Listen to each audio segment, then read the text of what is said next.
while the Ikea Foundation lends support to various causes in the developing world, ranging from health to food security. At the forum, Per Heggnes joined us to talk about the role of philanthropic capital in aiding energy transition and access to early-stage renewable energy markets, as well as in managing risks to ensure continued private sector investment and interest. Philanthropy can play many roles, but let me mention three of them. I think, first of all, the role is about how we can de-risk investments in renewable energy. Normal capital is risk-averse often, and therefore there's a requirement to accelerate access to renewable energy by developing programs and de-risking those programs to take it to a point where other investors can come in and take it to the next scale. So that's one thing.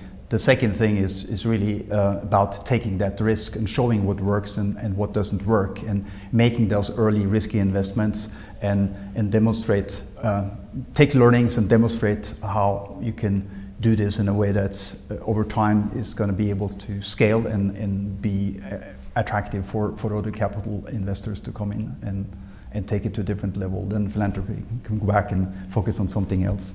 And I think it's really the last part is how we collaborate to drive that scaling, how we bring other partners in, governments, institutional investors, to come in after we have demonstrated what works, and therefore make it possible to gather a much larger group of people who can take it to a much higher scale than otherwise would be possible. Especially when it comes down to lower income areas, is that you don't have enough purchasing power for the amount of capital that you are injecting in a project. It might not give you the kind of returns that you want. So I wanted to ask, keeping that context in mind, how does injecting money in the energy transition and the energy sector in general, how does it complement other areas which the Ikea Foundation supports? That's a great question. I think it's very typical for foundations to pick one or two areas that they focus on, maybe health, maybe education. These are really important areas. But what we sometimes, I think, fail to understand is how energy impacts almost everything in life. And if you invest in energy and access to energy for people, that will be a basis for better education, for better transport, for better livelihoods, opportunities to create jobs, better quality of life for families living in rural areas. So energy access is sort of the catalyst that enables so much development in so many different areas. Absolutely. How would you say the Ikea Foundation is involved and to what extent in Africa? Where is the money going? Who is receiving the funds, and what are they doing with it? So what we try to do is take what we call patient capital and invest in entrepreneurs who are able to think outside the box, develop new solutions for how we bring energy to the people who are the hardest to reach.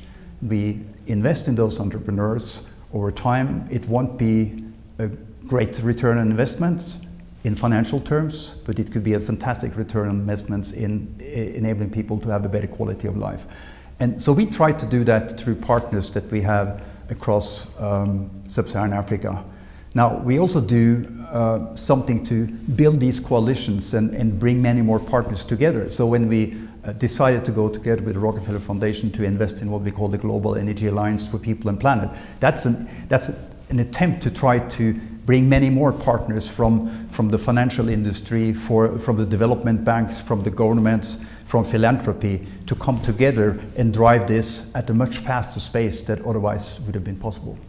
Interesting that you would mention these alliances and these larger organizations, groups actually, that have actually sprouted only in the last few years as a result of us becoming, as a world, more conscious about energy transition, phasing out coal. What are some organizations that you support and work with?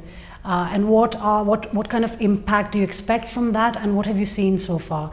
Yeah, so of course, oil and gas is not our focus. We accept that we try to focus away from oil and gas, fossil fuels, and towards renewable energy. And the beauty of renewable energy is, of course, that it's available everywhere, and it's for free. So all we have to do is take it down from the sun and convert it into energy and distribute that energy in different ways that is effective in the way we distribute across the communities. And that's what we focus on. We focus on building microgrids and household systems in places where that is the most cost-effective solution, building more grid-based renewable energy where there is a grid available, but trying to drive this transition so that the world can not only provide energy to all those who are energy poor today, but also do something to significantly reduce the impact that fossil fuels has on climate change.